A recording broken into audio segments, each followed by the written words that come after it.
بسم الله الرحمن الرحيم ألف لام را تلك آيات الكتاب المبين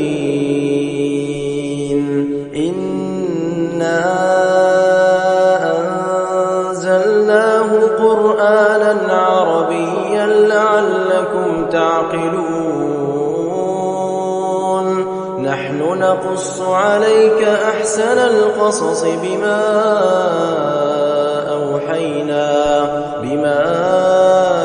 أوحينا إليك هذا القرآن وإن كنت من قبله لمن الغافلين إذ قال يوسف لأبيه يا أبت إني رأيت 11 كوكبا والشمس والقمر رأيتهم لي ساجدين قال يا بني لا تقصص رؤياك على إخوتك فيكيدوا لك كيدا إن الشيطان للإنسان عدو مبين وكذلك يجتبيك ربك ويعلمك من تأويل الأحاديث ويتم نعمته عليك وعلى آل يعقوب كما أتمها على أبويك من قبل إبراهيم وإسحاق إن ربك عليم حكيم لقد كان في يوسف وإخوته آيات للسائلين إذ قالوا ليوسف وأخوه أحب إلى أبينا منا ونحن عصبة إن أبانا لفي ضلال مبين اقتلوا يوسف أو اطرحوه أرضا يخل لكم وجه أبيكم وتكونوا من بعده قوما صالحين قال قائل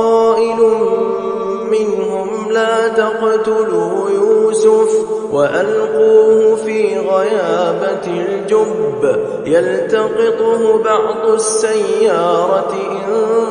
كنتم فاعلين قالوا يا أبانا ما لك لا تأمنا على يوسف وإنا له لناصحون أرسله معنا غدا يرتع ويلعب وإنا له لحافظون قال إني ليحزنني أن تذهبوا به وأخاف أن يأكله الذئب وأنتم عنه غافلون قالوا لئن أكله الذئب ونحن عصبة إنا إذا لخاسرون فلما ذهبوا به وأجمعوا أن يجعلوه في غيابة الجب وأوحينا إليه لتنبئنهم بأمرهم هذا وهم لا يشعرون وجاءوا أباهم عشاء يبكون قالوا قالوا يا أبانا إنا ذهبنا نستبق وتركنا يوسف عند متاعنا فأكله الذئب وما أنت بمؤمن لنا ولو كنا صادقين وجاءوا على قميصه بدم كذب قال بل سولت لكم أنفسكم أمرا فصبر جميل والله المستعان على ما تصفون وجاءت سيارة فأرسلوا واردهم فأدلى دلوه قال يا بشرى هذا غلام وأسروه بضاعة والله عليم بما يعملون وشروه بثمن بخس دراهم معدودة وكانوا فيه من الزاهدين وقال الذي اشتراه من مصر لامرأته أكرمي مثواه عسى أن ينفعنا أو نتخذه ولدا وكذلك مكنا ليوسف في الأرض ولنعلمه من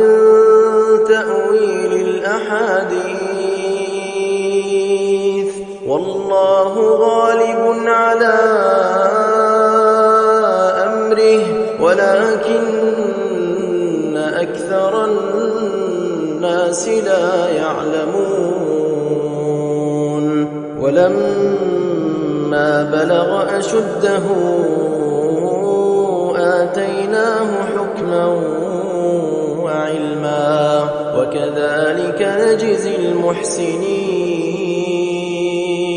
وراودته التي هو في بيتها عن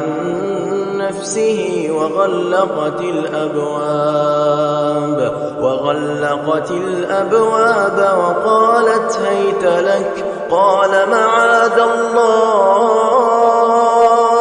إنه ربي أحسن مثواي إنه لا يفلح الظالمون ولقد همت به وهم بها لولا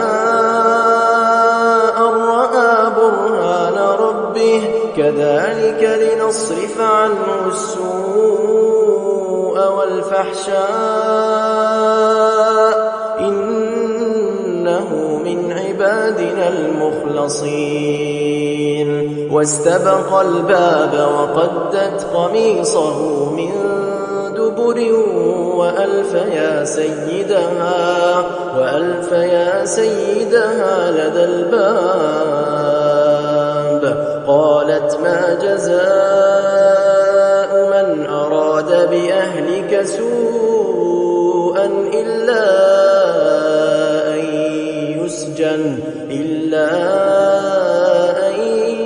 يسجن أو عذاب أليم قال هي راودتني عن نفسي وشهد شاهد من أهلها إن كان قميصه قد من قبل فصدقت وهو من الكاذبين وإن كان قميصه قد من دبر فكذبت وهو من الصادقين فلما رأى قميصه قد من دبر قال إنه من كيدكن إن كيدكن عظيم يوسف أعرض عن هذا واستغفري لذنبك إنك كنت من الخاطئين وقال نسوة في المدينة امرأة العزيز تراود فتاها عن نفسه قد شغفها حبا إنا لنراها في ضلال مبين فلما سمعت بمكرهن أرسلت إليهن وأعتدت لهن متكئا وآتت كل واحدة منهن سكينا وقالت اخرج عليهن فلما رأينه أكبرنه وقطعن أيديهن وقلن حاش لله ما هذا بشرا إن هذا إلا ملك كريم قالت فذلكن الذي لمتنني فيه ولقد راودته عن نفسه فاستعصم ولئن لم يفعل ما آمره ليسجنن وليكونن من الصاغرين قال رب السجن أحب إلي مما يدعونني إليه وإلا تصرف عني كيدهن أصب إليهن وأكن من الجاهلين فاستجاب له ربه فصرف عنه كيدهن إنه هو السميع العليم ثم بدا لهم من بعد ما رأوا الآيات ليسجننه حتى حين ودخل معه السجن فتيان قال أحدهما إني أراني أعصر خمرا وقال الآخر إني أراني أحمل فوق رأسي خبزا تأكل الطير منه نبئنا بتأويله إنا نراك من المحسنين قال لا يأتيكما طعام ترزقانه إلا نبأتكما بتأويله قبل أن يأتيكما ذلكما مما علمني ربي إني تركت ملة قوم لا يؤمنون بالله وهم بالآخرة هم كافرون واتبعت ملة آبائي إبراهيم وإسحاق ويعقوب ما كان لنا أن نشرك بالله من شيء ذلك من فضل الله علينا وعلى الناس ولكن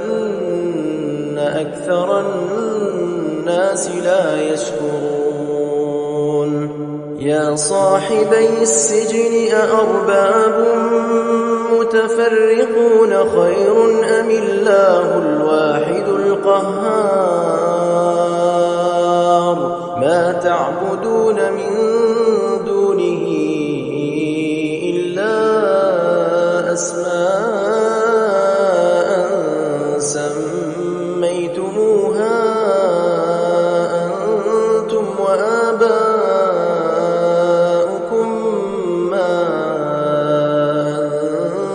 أنزل الله بها من سلطان إن الحكم إلا لله أمر أن لا تعبدوا إلا إياه ذلك الدين القيم ولكن أكثر الناس لا يعلمون يا صاحبي السجن أما أحدكما فيسقي ربه خمرا وأما الآخر فيصلب فتأكل الطير من رأسه قضي الأمر الذي فيه تستفتيان وقال للذي ظن أنه ناج منهما اذكرني عند ربك فأنساه الشيطان ذكر ربه فلبث في السجن بضع سنين وقال الملك إني أرى 7 بقرات سمان يأكلهن 7 عجاف و7 سنبلات خضر وأخر يابسات يا أيها الملأ أفتوني في رؤياي إن كنتم للرؤيا تعبرون قالوا أضغاث أحلام وما نحن بتأويل الأحلام بعالمين وقال الذي نجا منهما وادكر بعد أمة أنا أنبئكم بتأويله فأرسلون يوسف أيها الصديق أفتنا في 7 بقرات سمان يأكلهن 7 عجاف و7 سنبلات خضر وأخر يابسات لعلي أرجع إلى الناس لعلهم يعلمون قال تزرعون 7 سنين دأبا فما حصدتم فذروه في سنبله إلا قليلا مما تأكلون ثم يأتي من بعد ذلك 7 شداد يأكلن ما قدمتم لهن إلا قليلا مما تحصنون ثم يأتي من بعد ذلك عام فيه يغاث الناس وفيه يعصرون وقال الملك ائتوني به فلما جاءه الرسول قال ارجع إلى ربك فاسأله ما بال النسوة اللاتي قطعن أيديهن إن ربي بكيدهن عليم قال ما خطبكن إذ راوتن يوسف عن نفسه قلن حاش لله ما علمنا عليه من سوء قالت امرأة العزيز الآن حصحص الحق أنا راودته عن نفسه وإنه لمن الصادقين ذلك ليعلم أني لم أخنه بالغيب وأن الله لا يهدي كيد الخائنين وما أبرئ نفسي إن النفس لأمارة بالسوء إلا ما رحم ربي إن ربي غفور رحيم. وقال الملك ائتوني به أستخلصه لنفسي فلما كلمه قال إنك اليوم لدينا مكين أمين. قال اجعلني على خزائن الأرض إني حفيظ عليم. وكذلك مكنا ليوسف في الأرض يتبوأ منها حيث يشاء نصيب برحمتنا من نشاء ولا نضيع أجر المحسنين. ولأجر الآخرة خير للذين آمنوا وكانوا يتقون. وجاء إخوة يوسف فدخلوا عليه فعرفهم وهم له منكرون. ولما جهزهم بجهازهم قال ائتوني بأخ لكم من أبيكم ألا ترون أني أوفي الكيل وأنا خير المنزلين. فإن لم تأتوني به فلا كيل لكم عندي ولا تقربون. قالوا سنراود عنه أباه وإنا لفاعلون. وقال لفتيانه اجعلوا بضاعتهم في رحالهم لعلهم يعرفونها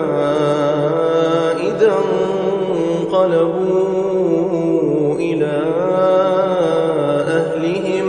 لعلهم يرجعون. فلما رجعوا إلى أبيهم قالوا يا أبانا منع منا الكيل فأرسل معنا أخانا نكتل وإنا له لحافظون. قال هل آمنكم عليه إلا كما أمنتكم على أخيه من قبل فالله خير حافظا وهو أرحم الراحمين. ولما فتحوا متاعهم وجدوا بضاعتهم ردت إليهم قالوا يا أبانا ما نبغي هذه بضاعتنا ردت إلينا ونمير أهلنا ونحفظ أخانا ونزداد كيل بعير ذلك كيل يسير. قال لن أرسله معكم حتى تؤتون موثقا من الله لتأتونني به إلا أن يحاط بكم. فلما آتوه موثقهم قال الله على ما نقول وكيل. وقال يا بني لا تدخلوا من باب واحد وادخلوا من أبواب متفرقة وما أغني عنكم من الله من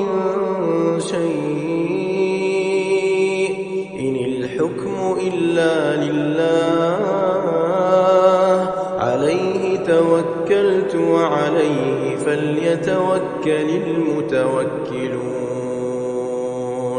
ولما دخلوا من حيث أمرهم أبوهم ما كان يغني عنهم من الله من شيء إلا حاجة في نفس يعقوب قضاها وإنه لذو علم لما علمناه ولكن أكثر الناس لا يعلمون ولما دخلوا على يوسف آوى إليه أخاه قال إني أنا أخوك فلا تبتئس بما كانوا يعملون فلما جهزهم بجهازهم جعل السقاية في رحل أخيه ثم أذن مؤذن أيتها العير إنكم لسارقون قالوا وأقبلوا عليهم ماذا تفقدون قالوا نفقد صواع الملك ولمن جاء به حمل بعير وأنا به زعيم قالوا تالله لقد علمتم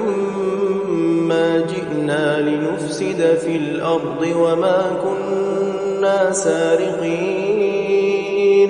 قالوا فما جزاؤه إن كنتم كاذبين قالوا جزاؤه من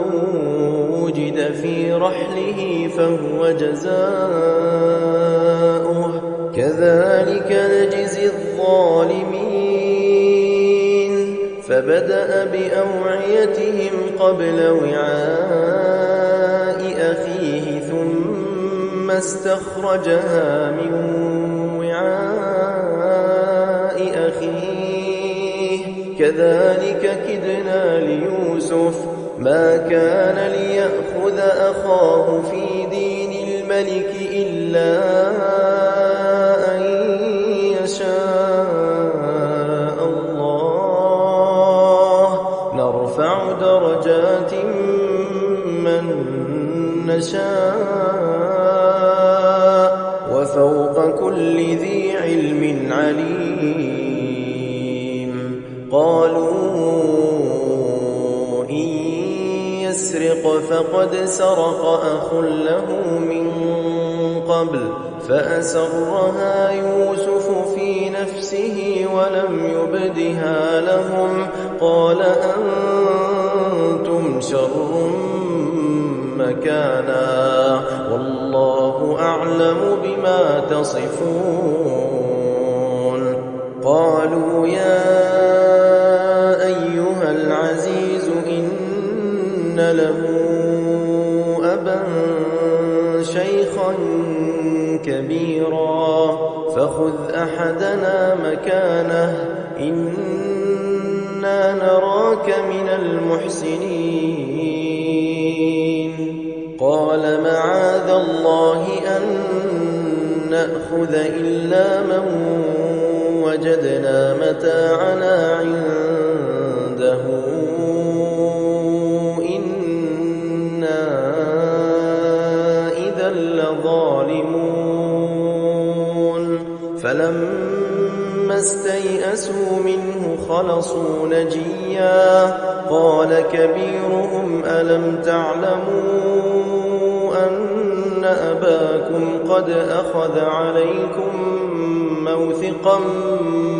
من الله ومن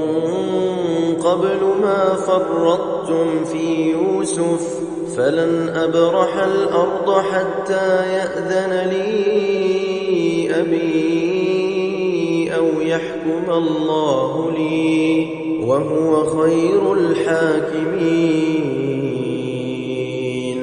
ارجعوا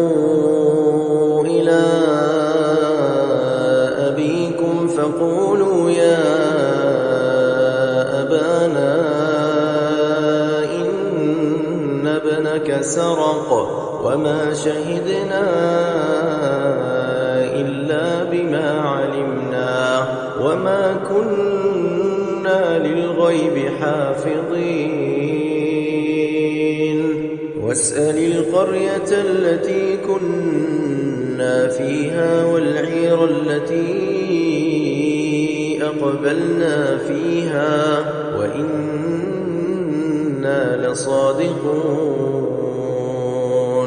قال بل سولت لكم أنفسكم أمرا فصبر جميل عسى الله أن يأتيني بهم جميعا إنه هو العليم الحكيم وتولى عنهم وقال يا أسفا على يوسف وابيضت عيناه من الحزن فهو كظيم قالوا تالله تفتأ تذكر يوسف حتى تكون حرضا أو تكون من الهالكين قال إنما أشكو بثي وحزني إلى الله وأعلم من الله ما لا تعلمون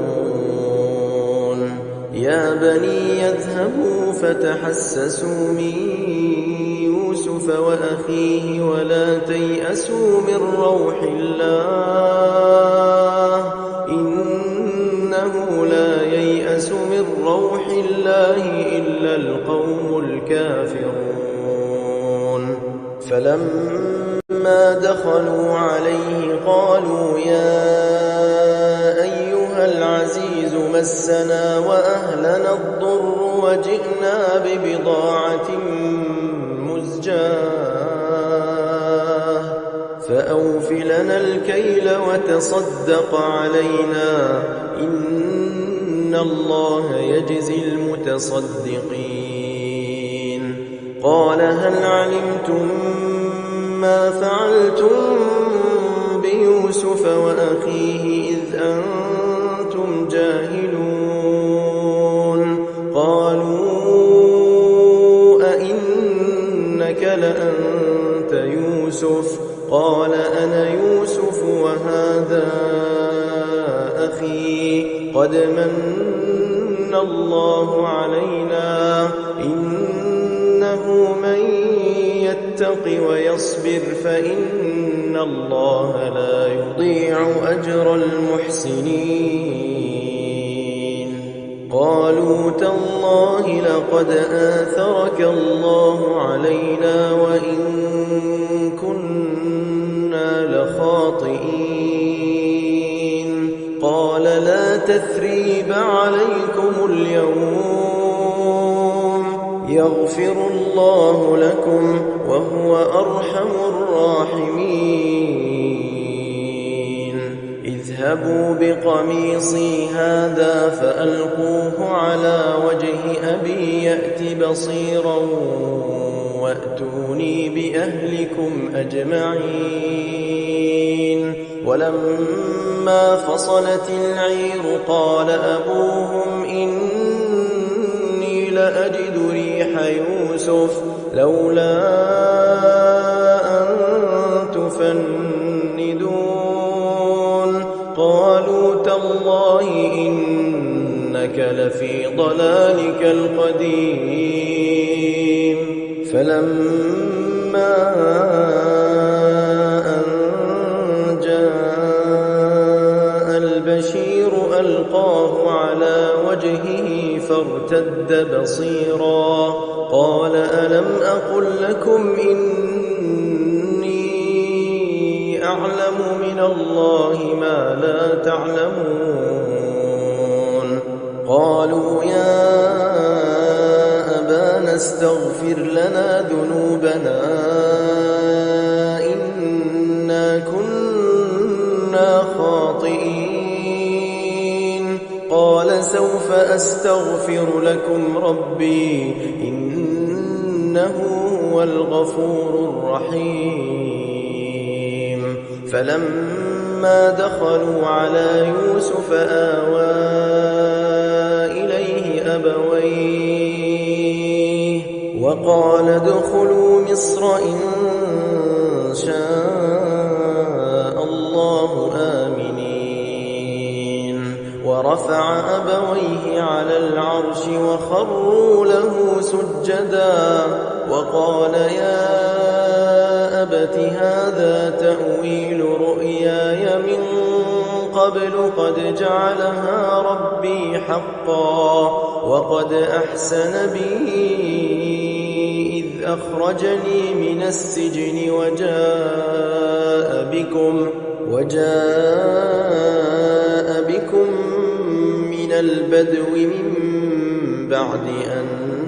نزغ الشيطان بيني وبين إخوتي إن ربي لطيف لما يشاء إنه هو العليم الحكيم. رب قد آتيتني من الملك وعلمتني من تأويل الأحاديث فاطر السماوات والأرض أنت وليي في الدنيا والآخرة توفني مسلما وألحقني بالصالحين. ذلك من أنباء الغيب نوحيه إليك وما كنت لديهم إذ أجمعوا أمرهم وهم يمكرون وما أكثر الناس ولو حرصت بمؤمنين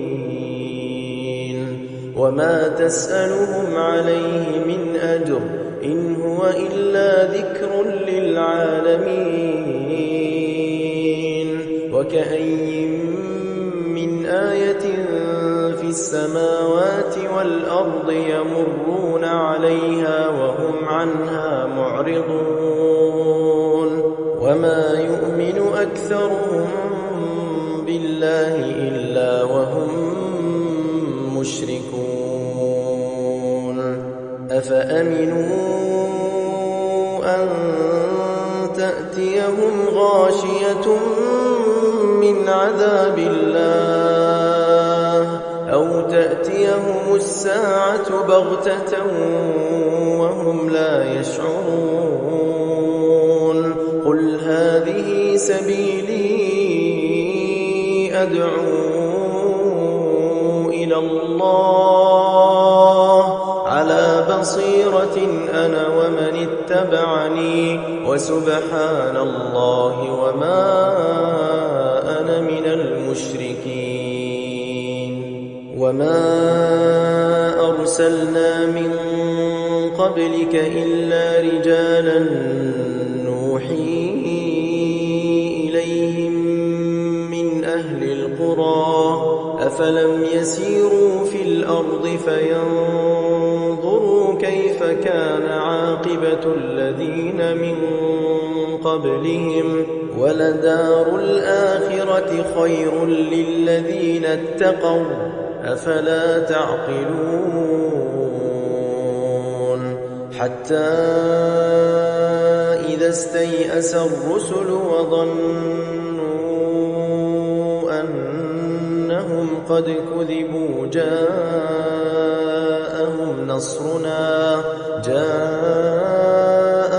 نصرنا فنجي من نشاء ولا يرد بأسنا عن القوم المجرمين. لقد كان في قصصهم عبرة لأولي الألباب ما كان حديثا يفترى ولكن تصديق الذي بين يديه وتفصيل كل شيء وهدى ورحمة لقوم